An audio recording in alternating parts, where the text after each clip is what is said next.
إن الحمد لله نحمده ونستعينه ونستهديه ونتوب إليه ونعوذ بالله من شرور أنفسنا ومن سيئات أعمالنا من يهده الله فلا مضل له ومن يضلله فلا هادي له أشهد أن لا إله إلا الله وحده لا شريك له وأشهد أن محمدا عبده ورسوله اللهم صل وسلم وبارك وكرم وأنعم على هذا النبي الكريم وعلى آله وأصحابه ومن سار على نهجه واستنى بسنته إلى يوم الدين أما بعد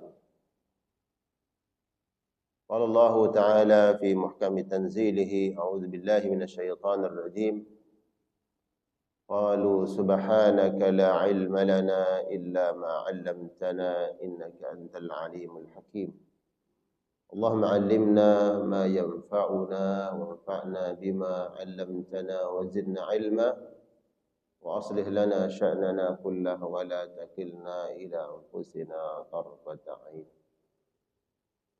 Para jamaah sekalian yang dimuliakan oleh Allah Subhanahu wa taala, alhamdulillah, puji serta syukur kita panjatkan kehadirat Allah Subhanahu wa taala atas nikmat karunia, hidayah serta inayahnya, inayah pertolongan Allah Subhanahu wa taala kepada kita semua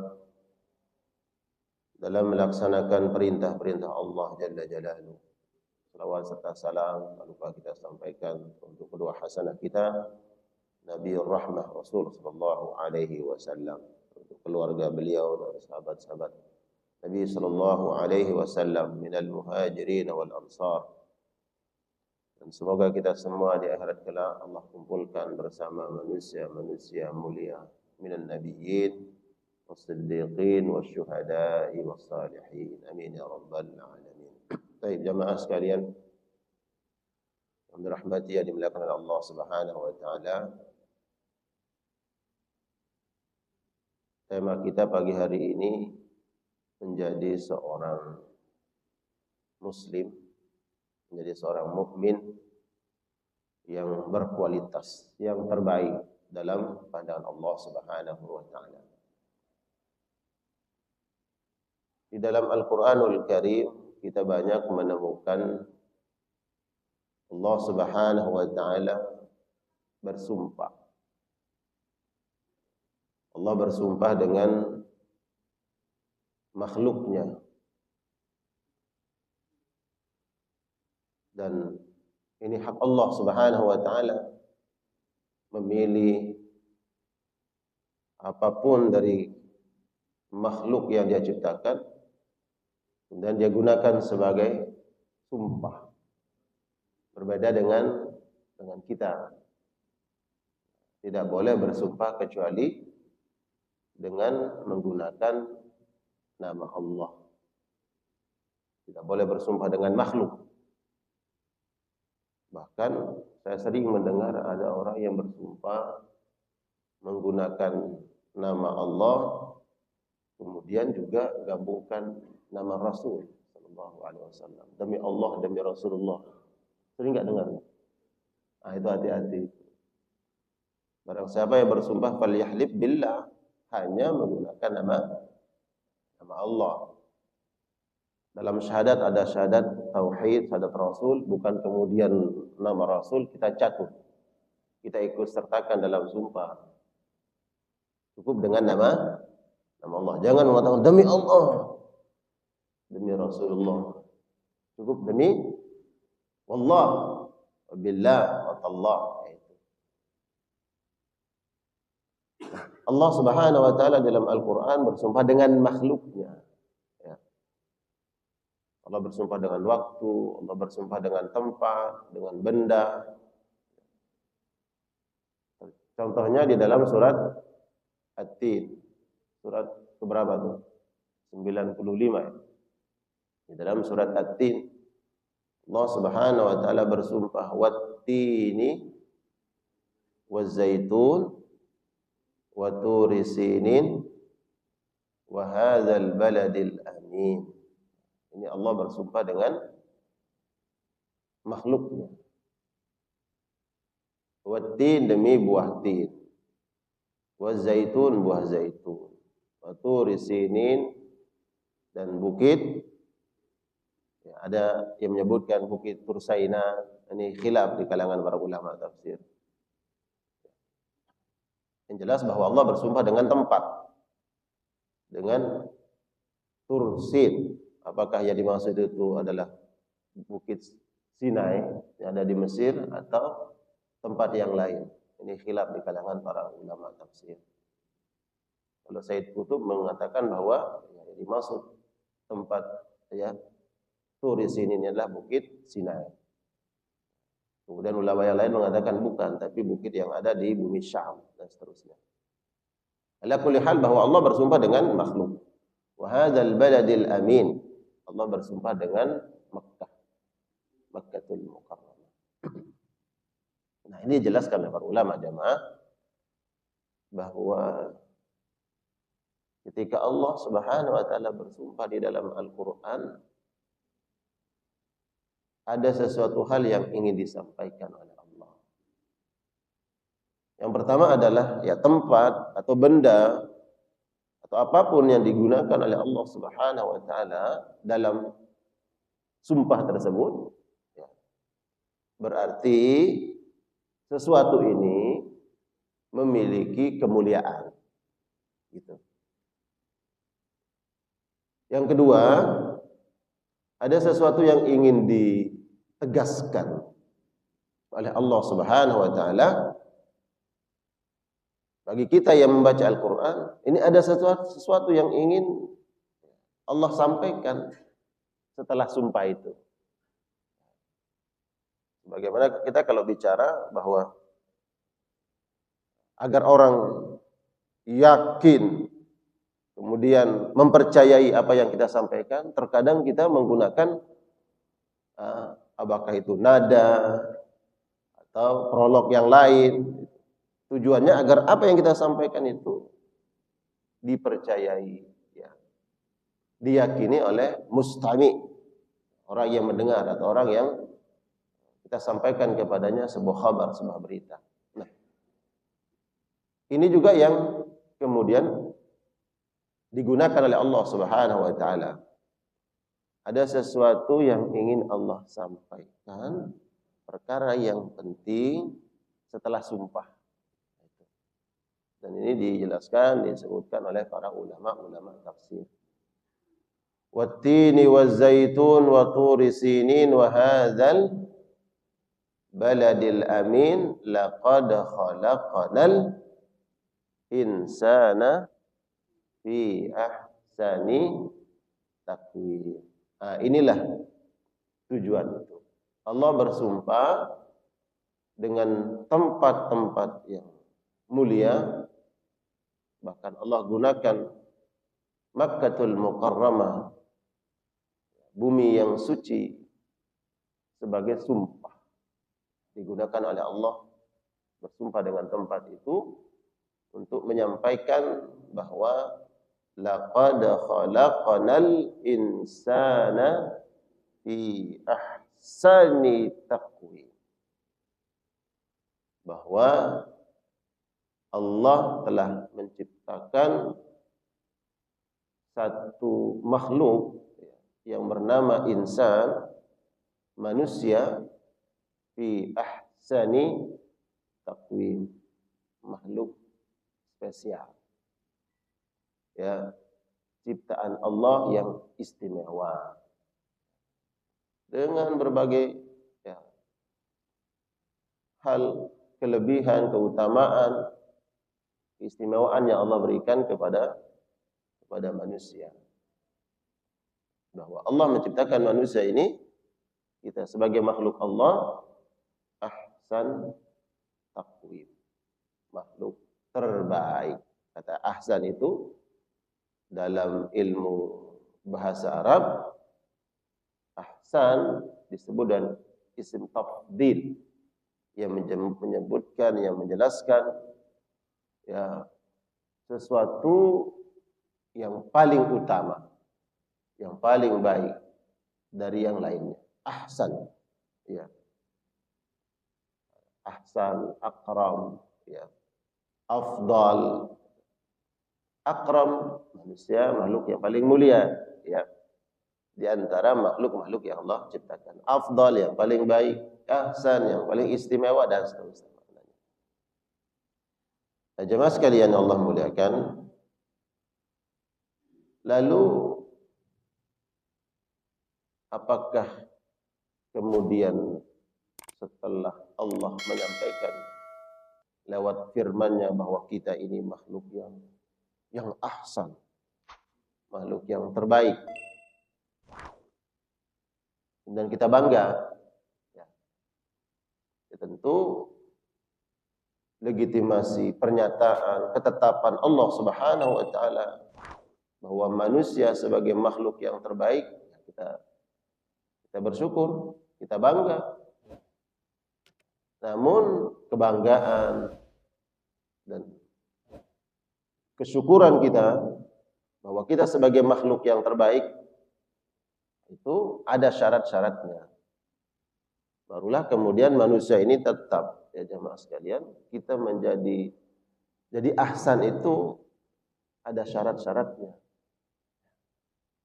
yang Allah sebutkan pada potongan ayat berikutnya. Coba dicek di surat At-Tin. Ya. Fi ahsani taqwim, tsumma radadnahu asfala safilin. Tapi manusia yang mulia itu akan Allah lemparkan, akan dicampakkan ke tempat yang paling hina. Asfal itu tempat yang paling rendah, yang paling bawah. Kalau tadi diangkat oleh Allah dengan kata ahsan, ya, hasan baik, hasanah baik, ahsan terbaik, diangkat. Tapi manusia mulia ini dia akan menjadi makhluk terkutuk, makhluk yang paling hina, asfal paling rendah. Tadi kedudukannya tinggi, dia akan menjadi paling rendah. Tadi akram paling mulia menjadi paling, ya, asna paling hina, dan seterusnya. Illal ladzina amanu wa 'amilus shalihat. Nah, ini menjadi syarat utama seseorang akan mulia dan menjaga kemuliaan itu dengan iman. Illal ladzina amanu wa 'amilus shalihat. Baik. Kemudian jemaah dijelaskan oleh para ulama bahwa agar iman illal ladzina amanu, iman ini harus tetap terjaga, terpelihara, ya, sehingga manusia tetap menjadi manusia atau makhluk yang ahsan, terbaik dalam pandangan Allah. Ada tiga hal yang harus dijaga oleh manusia, ya, setelah dia mengikrarkan imannya kepada Allah, kemudian iman itu terwarnai, ya, ada bukti daripada keimanan dengan amal saleh, maka ada tiga hal yang harus dijaga oleh manusia agar tetap menjadi makhluk terbaik, ya, hamba terbaik di sisi Allah Subhanahu wa taala.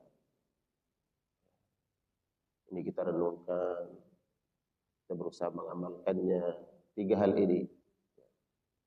Yang pertama, agar manusia menjadi makhluk terbaik setelah dia beriman kepada Allah Subhanahu wa taala adalah hendaknya menjadi manusia yang ahsan. Dalam apa? Dalam perbuatan. Ahsanu amalan. Amal ibadah yang kita lakukan ini hendaknya bukan hanya sebagai amalan seremonial, Tapi kita harus betul-betul menjaga, melihat, menakar amal ibadah kita ini amal ibadah terbaik. Ya. Kalau seperti ibadah puasa kita kemarin, kita sudah melalui 1 bulan penuh dalam ibadah saum. Ini ibadah saum kita ini ahsan atau tidak? Setiap malam itu di sini kan ada taujih, ya. Ada tausiah daripada guru-guru mengingatkan bukan hanya sekedar meninggalkan makan dan minum. Itu bukan puasa yang ahsan, puasa yang terbaik. Tapi bagaimana seterusnya dan seterusnya, sehingga puasa menjadi ahsan. Begitu juga ibadah-ibadah lain. Salat di masjid, salat berjamaah, di rumah salat, dan juga di rumah berjamaah. Tapi pertanyaannya, mana yang ahsan? Mana yang ahsan, di masjid atau di rumah? Kan jawabannya kita tahu. Tentu yang ahsan di masjid. Berjamaah, salat munfarid, salat jamaah, mana yang ahsan? Kita tahu jawabannya, yang ahsan pasti berjamaah.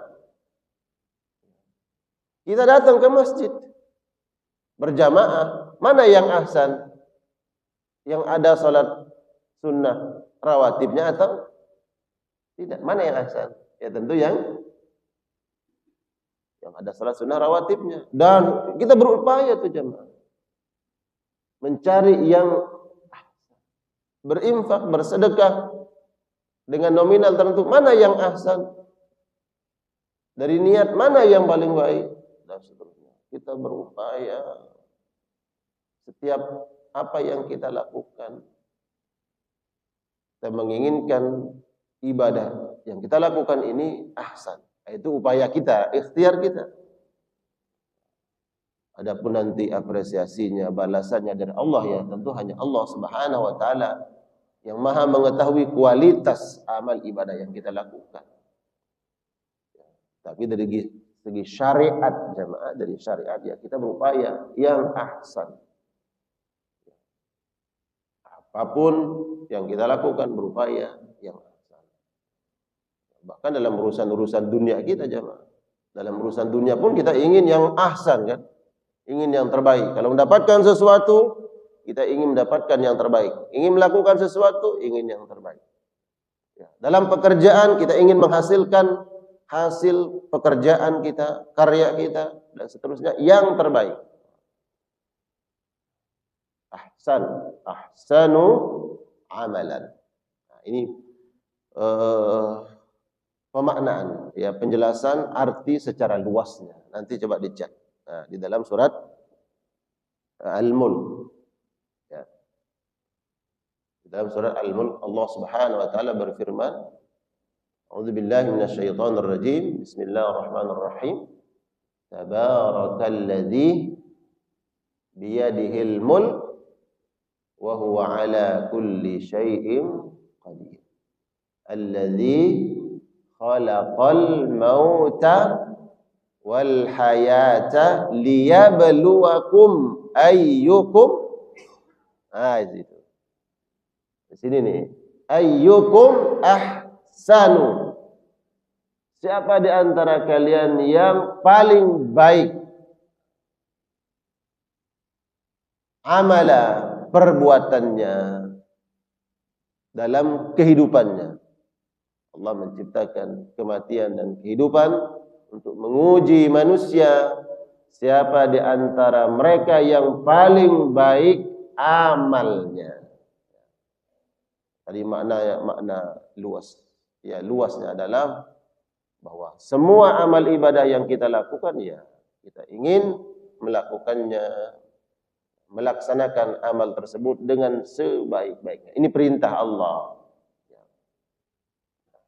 Kalau kemudian kita merujuk ya kepada pendapat para ulama di sini, baru kemudian ulama-ulama tafsir itu ada khilaf. Apa yang dimaksud dengan ahsanu amala? Pendapat ulama ini begini, pendapat ulama ini begini. Kemudian dipersempit, yaitu maknanya. Apa makna ahsanu amala itu?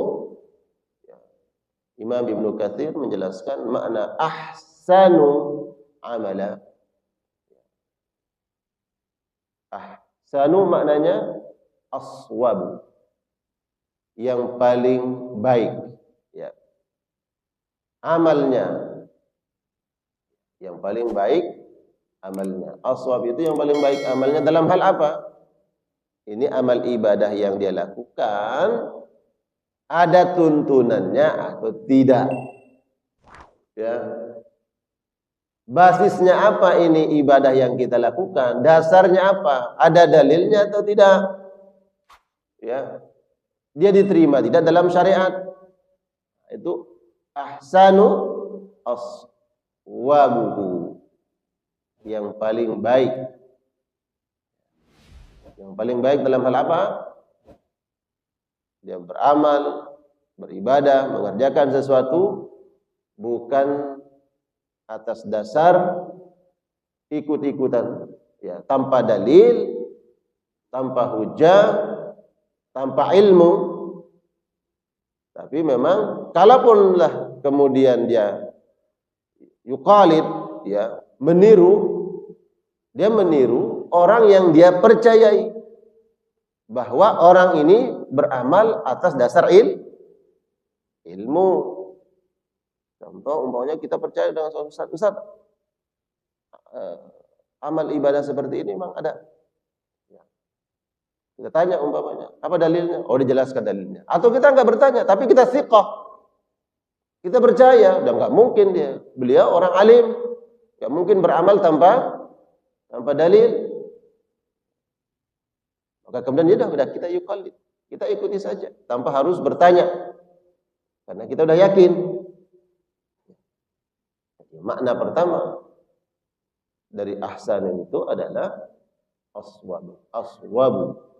aswabuhu, yang paling tepat, ya, yang paling benar, ya, ada dalilnya, ada landasannya, ya, ada pijakan syar'inya. Kemudian yang kedua maknanya adalah akhlasahu, ya, ahsanu amala. Amal yang terbaik itu yang akhlasahu, yang paling ikhlas. Jadi kalau ada orang beramal, mengerjakan sesuatu, ya, tanpa hujah, tanpa dalil yang sahih, maka ya mardud, dia tertolak. Ada hujahnya, ada dalilnya, ada pijakan syar'inya, tapi dia mengerjakan tidak ikhlas karena Allah, ada motif-motif yang lain. Bukan semata-mata mengharapkan wajah Allah dalam beramal, ya, dia juga mardud, dia tertolak.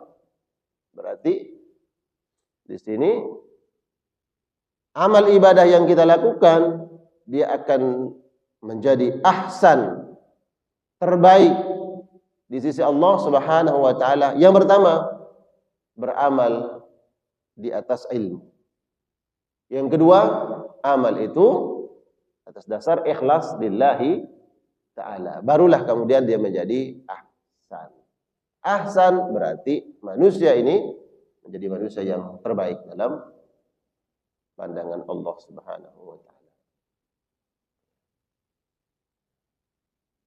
Jadi pentingnya kemudian kita beramal di atas ilmu. Kemudian senantiasa menjaga niat. Jaga niat lillahi ta'ala.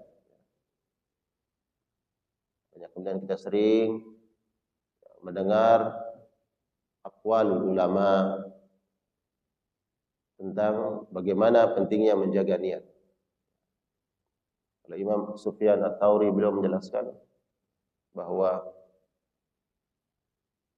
ada amal-amal ibadah yang ringan, yang sepele, amal ibadah yang kecil. Tapi subhanallah jemaah, dia akan menjadi ibadah yang berkualitas, memiliki pahala yang besar di sisi Allah Subhanahu wa taala karena niatnya betul-betul lillahi ta'ala. Ini kekuatan niat itu. Rubba amalin saghirin tu'azzimuhun niyah. Ada amal ibadah yang ringan sebenarnya, ringan, mudah kita lakukan, kecil. Tapi bobot pahalanya di sisi Allah, oh subhanallah, besar. Kenapa dia besar? Karena niat. Niatnya semata-mata karena Allah. Kalau ini kaitannya dengan niat, maka tidak lupa tadi bahwa amal ibadah ini juga harus berdasarkan tuntunan syar'i. Wa rubba amalin kabirin tusaggiruhun niyah. Sebaliknya jemaah. Ada amal ibadah yang besar tapi pahalanya kerdil, kecil.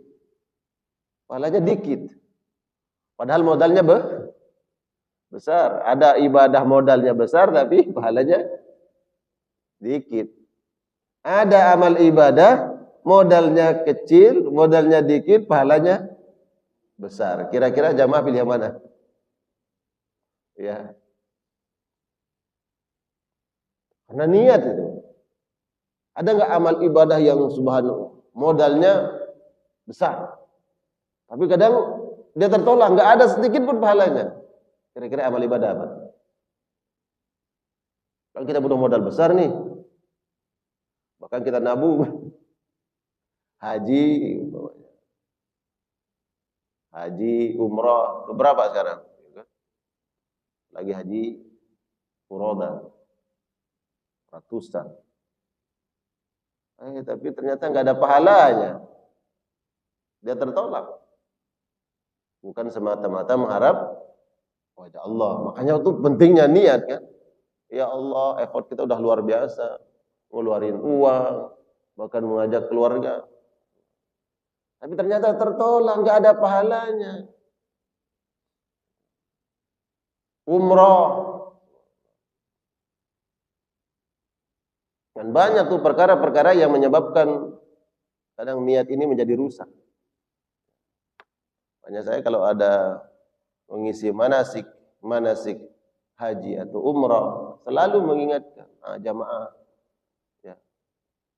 Mulai saat ini hal yang paling utama dijaga sampai kepulangan kita nanti. Yang harus dirawat, dipelihara, dijaga, diperbaiki, terus dimonitor apa? Niat. Ya. Niat ini. Jangan sampai kita sudah berlelah-lelah, bercapek-capek, mengeluarkan modal besar, pulang-pulang nggak ada nilai makbulnya. Bukan menjadi ibadah yang mabrur, sehingga tidak merubah seseorang menjadi lebih baik. Menjadi ibadah yang mardudah, tertolak. Niat. Dan di segala lini kehidupan kita yang kaitannya dengan ibadah, niat ini penting. Ya. Dalam semua hal. Kita berdoa minta kepada Allah. Allahumma akhlis nawayana fi jami' aqwalina wa af'alina. Ya Allah, semoga Allah senantiasa menguatkan niat ikhlas dalam hati ini dalam setiap ucapan dan perbuatan kita. Ada ungkapan Imam Sufyan Ats-Tsauri, ya. Ma'allajatu syai'an asyaddu min niyati li'annaha tataqallabu. Nah, ini ungkapan Imam Sufyan Ats-Tsauri. Ada sesuatu hal yang selalu aku jaga, yaitu niat, kata beliau. Sesuatu hal yang paling aku senantiasa menjaganya adalah niat. Karena ini tataqallabu, dia gampang berubah. Niat itu mudah berubah. Yang tadinya niat karena Allah, berubah niat.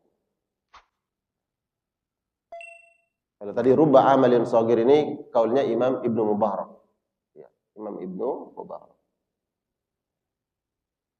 Wa rubba amalin kabirin tusaggiruhun niyah.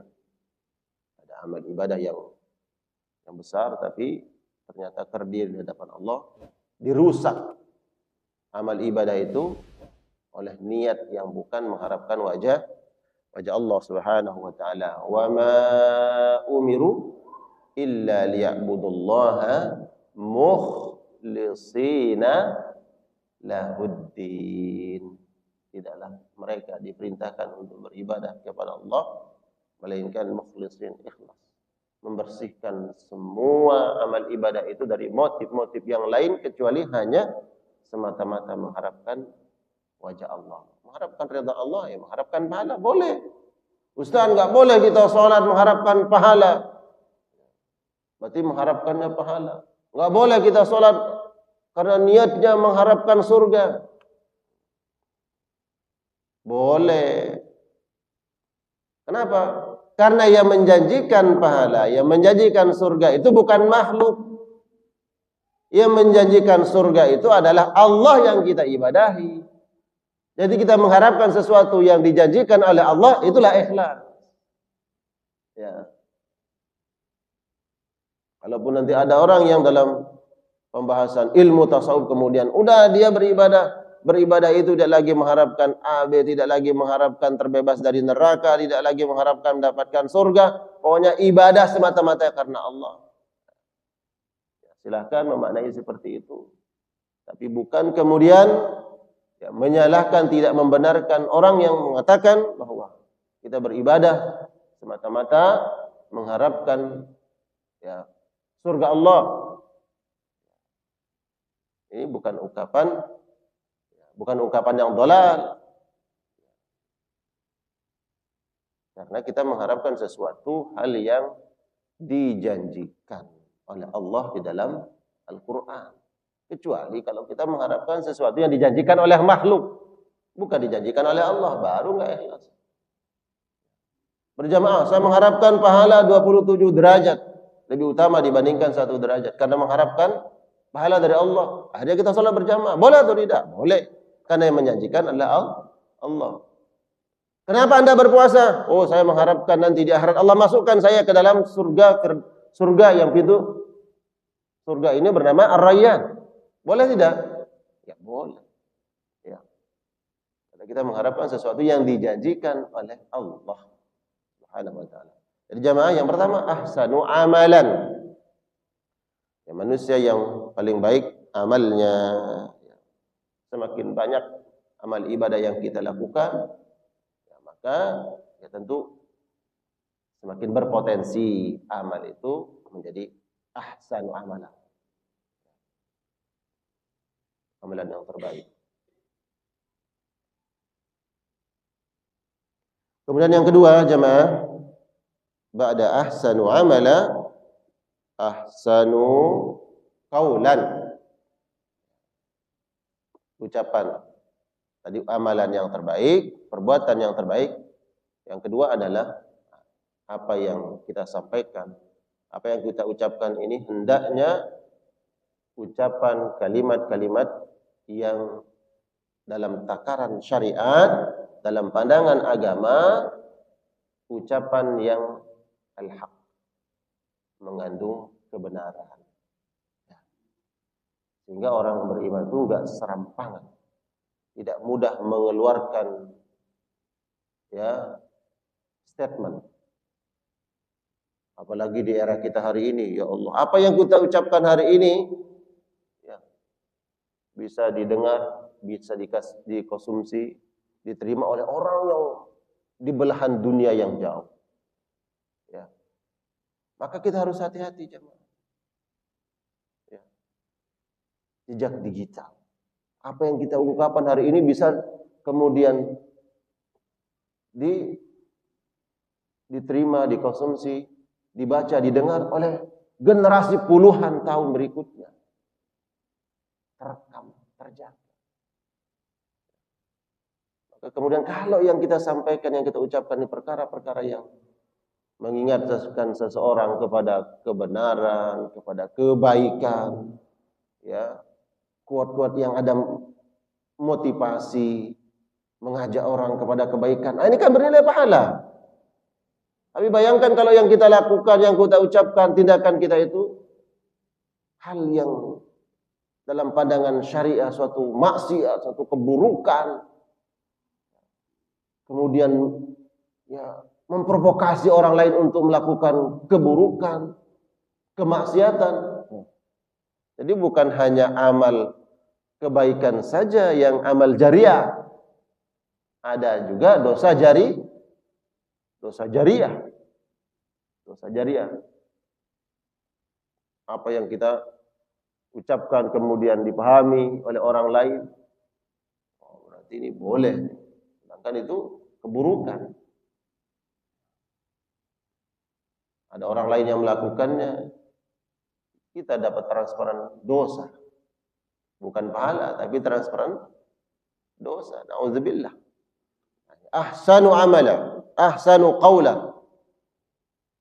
Kita akan tetap mulia jamaah di sisi Allah Subhanahu wa taala bila mana kita pandai ya, menjaga setiap ucapan yang keluar dari lisan kita.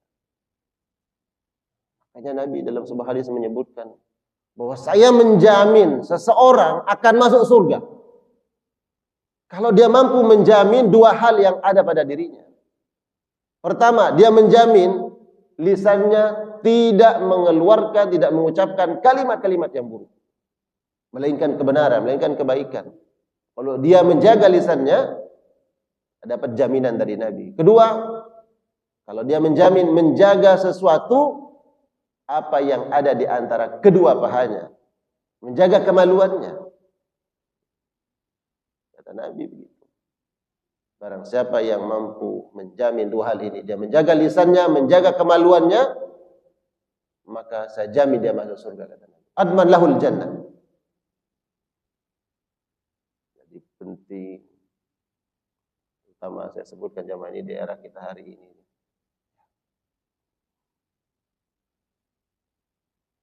Menjaga lisan, menjaga ucapan. Dan ini barometer ketakwaan seseorang. Orang yang pandai menjaga lisannya, menjaga ucapannya, ini indikator ada nilai-nilai ketakwaan yang terpatri dalam kalbu. Yang menyampaikan seperti itu siapa? Allah. Ya ayyuhalladzina amanu taqullah wa qulu qawlan sadida. Orang-orang yang bertakwa, berucaplah, berbicaralah. Setiap ucapan dan pembicaraan itu bernilai kebaikan. Qaulan sadida. Dan biasanya itu dibaca oleh para khatib-khatib di mimbar-mimbar Jumat. Ya ayyuhalladzina amanu taqullaha qulu qawlan sadida yuslih lakum a'malakum wa yaghfir lakum dzunubakum wa may yuti'illaha wa rasulahu. Orang yang menjaga lisannya bentuk ketaatan kepada Allah dan Rasul. Tidak sembarangan memberikan sebuah pernyataan. Ya. Apalagi seseorang ini ya, public figure, kemudian pejabat, orang yang didengar ucapannya, para ahli ilmu, ya. Kita harus berhati-hati. Jangan sampai satu ucapan itu kemudian menjadi apa? Sumbu perpecahan, pertikaian, permusuhan. Sebaliknya, ada satu ya kalimat diucapkan tapi kemudian menjadi perekat, pemersatu, menguatkan hubungan sama kaum muslimin. Hanya satu statement, satu ucapan. Sebaliknya, satu ucapan membuat orang kemudian bertikai. Kenapa? Jutaan orang yang menonton, jutaan orang yang mendengar statement itu. Akhirnya muncul kegaduhan, muncul ini, muncul itu. Ya, kira-kira siapa yang paling berhak atas nasihat ini? Yang bicara ini, ya kan? Dan yang lainnya. Mimbabin nasihat. Semua kita ini akan mempertanggungjawabkan semua apa yang kita perbuat, apa yang kita ucap, tercatat pada lembaran amal-amal kita. Dan iqra' kitabak. Nanti kita baca. Nanti kita baca. Ini dulu kamu perbuatanmu seperti ini. Ini dulu ucapanmu. Provokator. Ini ucapan provokatif. Menimbulkan kegaduhan. Ya memang sengaja mungkin. Dia ingin menimbulkan kegaduhan. Apalagi ada pesanan-pesanan. Untuk menutup itu. Jadi ahsanu qawlan. Ucapan harus dijaga. Dan jaminan dari Nabi. Orang yang menjaga lisannya dijamin oleh Nabi sallallahu alaihi wasallam adman lahul jannah. Menjaga lisan, menjaga kemaluan. Singkat saja yang ketiga. Suruh yang tadi itu baru tulu. Baik. Nanti insyaallah ada sesi disiapkan kalau ada yang bertanya. Yang ketiga, ahsanu khuluqan. Tadi kan ahsan ya. Ahsan amalan, ahsan qaulan.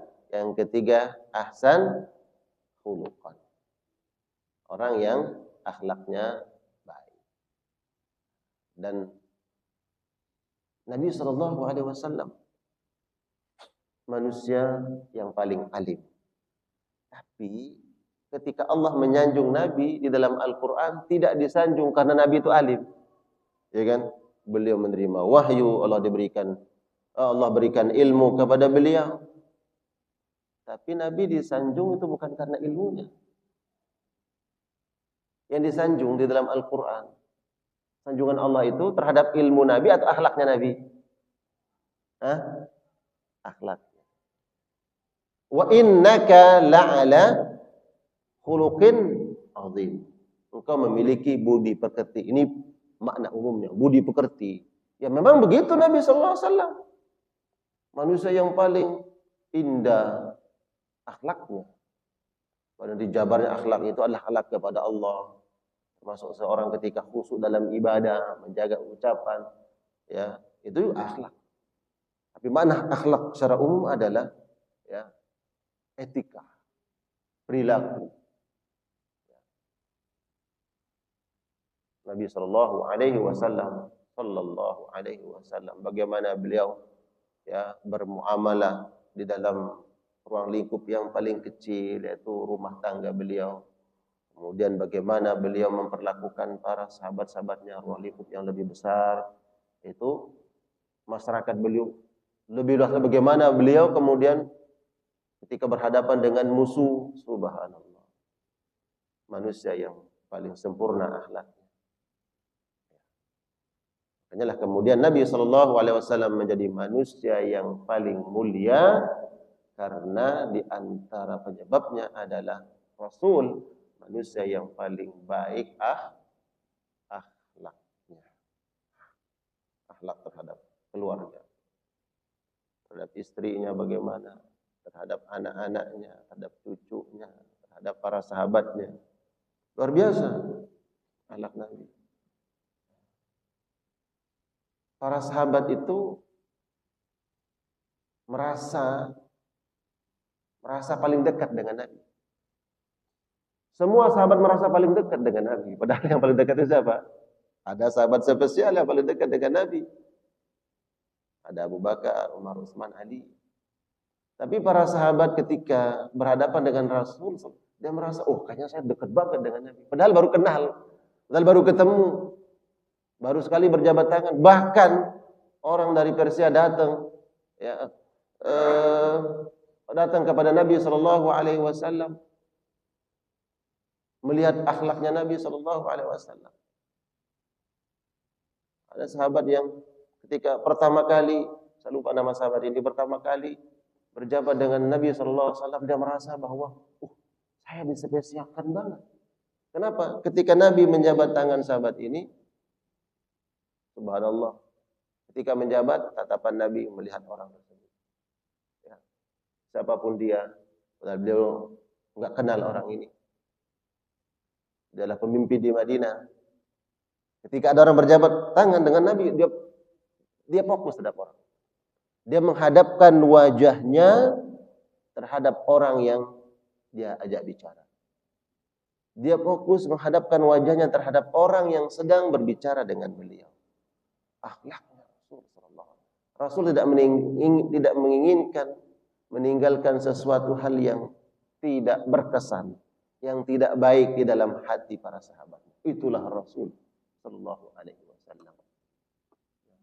Terkadang kita ini kadang khilaf, kadang salah. Kadang ada orang yang berjabat tangan, kadang ya udah begini aja. Padahal orang itu berjabat tangan, dia menginginkan kita menghadap dia, menghormatinya, memuliakannya, menghargainya. Ya, Pak, pernah nggak Bapak berjabat tangan dengan orang? Ya, mungkin ini public figure, ya, pejabat atau atasan. Dia cuman mengulurkan tangannya, tapi mukanya nggak tahu ngadep kemana. Apa yang Bapak rasakan? Kira-kira ada nggak sesuatu yang kita rasakan? Fitrah manusia, ini fitrah manusia. Ya. Dan tidak sempurna iman seseorang, ya, sehingga dia mencintai sesuatu atas saudaranya sebagaimana dia mencintai atas dirinya sendiri. Artinya apa? Kalau kita menginginkan dihormati oleh orang lain, begitu juga orang lain menginginkan yang sama. Ya. Ada sesuatu mengganjal di dalam hati kita. Kenapa? Karena orang itu enggak menghargai kita. Ya begitu juga orang lain. Kalau kita tidak menghargainya, tidak menghormatinya, mengabaikan dan mengacuhkan, ada sesuatu yang kita tinggalkan tidak baik di dalam hati. Jadi yang ketiga jamaah Allah muliakan, ahsanu khuluqan. Wah, ini penting. Kemudian kita belajar tentang bagaimana akhlaknya Nabi sallallahu alaihi wasallam. Yang pertama tadi ahsanu amalan, yang kedua adalah ahsanu qaulan, yang ketiga ahsanu khuluqan. Mudah-mudahan insyaallah tema ini menjadi sesuatu motivasi untuk kita semua dan bisa kita amalkan dalam kehidupan kita sehari-hari insyaallah taala. Baik. Mungkin ada sesuatu yang ingin ditanyakan terkait tema ini atau mungkin ada hal lain di luar tema, silakan kita berikan kesempatan sambil menunggu waktu syuruk. Ya, salat sunnah kalau tulunya sudah.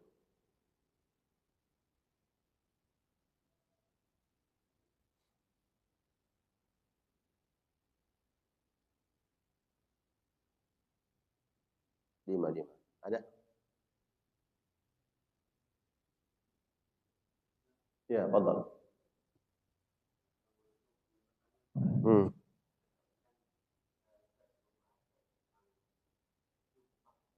Ya.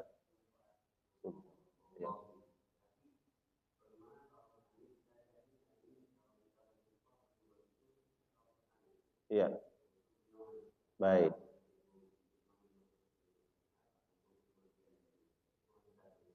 Baik. Di dalam sumpah itu ada yang disebut dengan taukid.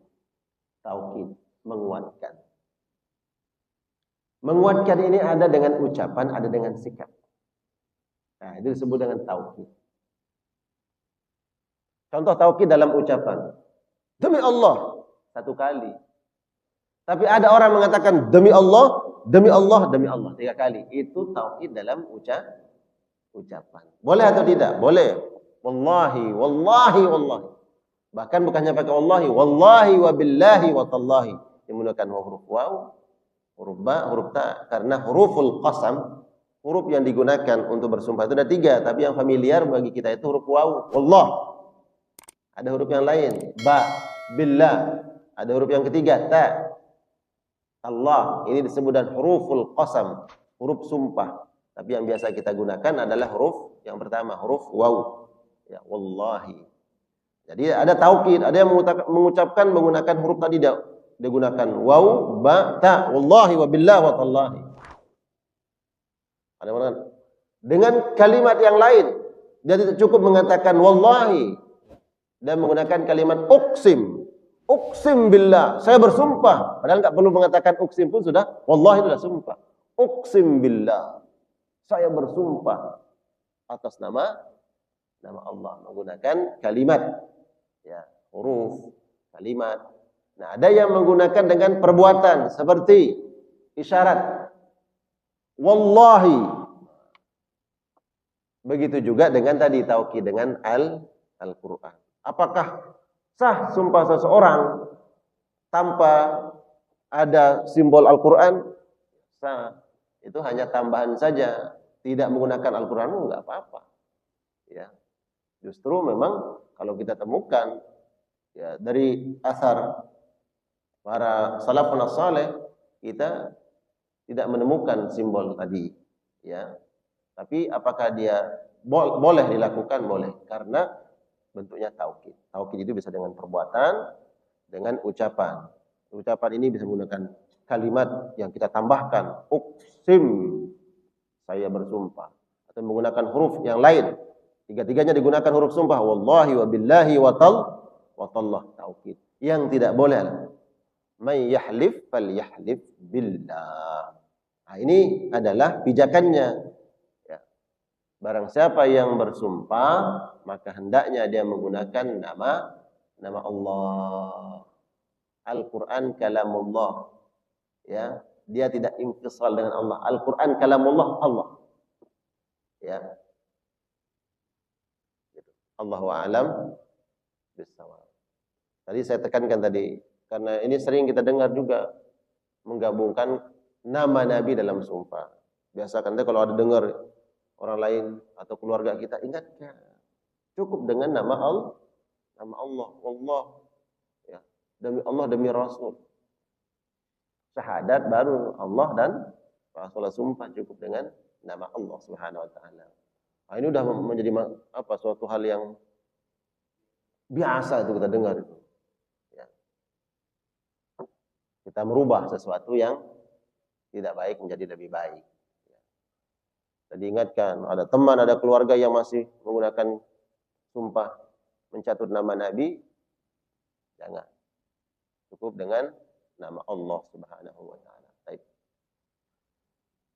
Ada lagi? Cukup? Baik. Mudah-mudahan kajian kita pagi hari ini dicatat oleh Allah Subhanahu wa taala sebagai bagian dari amal saleh kita. Kemudian apa yang disampaikan, apa yang kita dengar, apa yang sampai kepada kita menjadi ilmu yang bermanfaat, ilmu yang diamalkan insyaallah. Kita tutup dengan doa kafaratul majlis. Subhanakallahumma wa bihamdika asyhadu an la ilaha illa anta astaghfiruka wa atubu ilaik. Wassalamualaikum warahmatullahi wabarakatuh.